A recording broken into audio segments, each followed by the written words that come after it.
Hello guys, welcome to my channel Teach Something, and in this video tutorial I will gonna show you how to fix a Windows 11 as well as Windows 10 keyboard not showing and not working up in Windows Device Manager.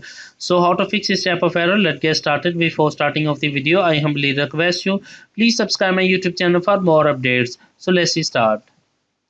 Okay guys, the first of all I will share a couple of methods to fix this type of error. The first method is that first of all going to your settings of your Windows. Go to your troubleshoot, click on other troubleshooters, and after that run the keyboard. After that close it.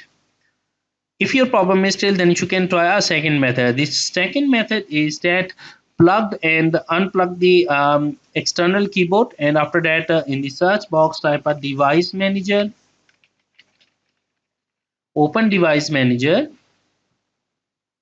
select a computer net, and after that go to your actions and scan for hardware changings. After that select keyboard. Now you can see that. Close it. I hope your problem is fixed, but if your problem is still, then you can try a next method. The next method is that go to your any browser and go to your search engine, and after that download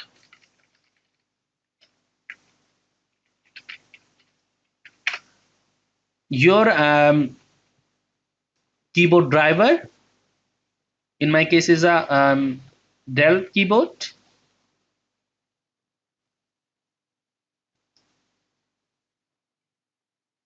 Now after doing this step, download and install in your PC.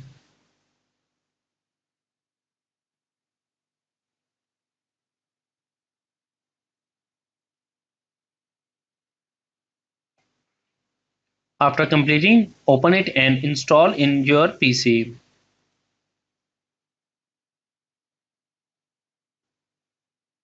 So in my cases, I already installed it.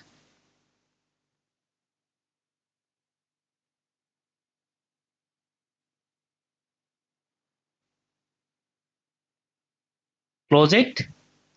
And after doing this step, restart your computer, and I'm sure that after doing this step, your problem is fixed. I hope this video is helpful for you. Thanks for watching, and please subscribe my YouTube channel.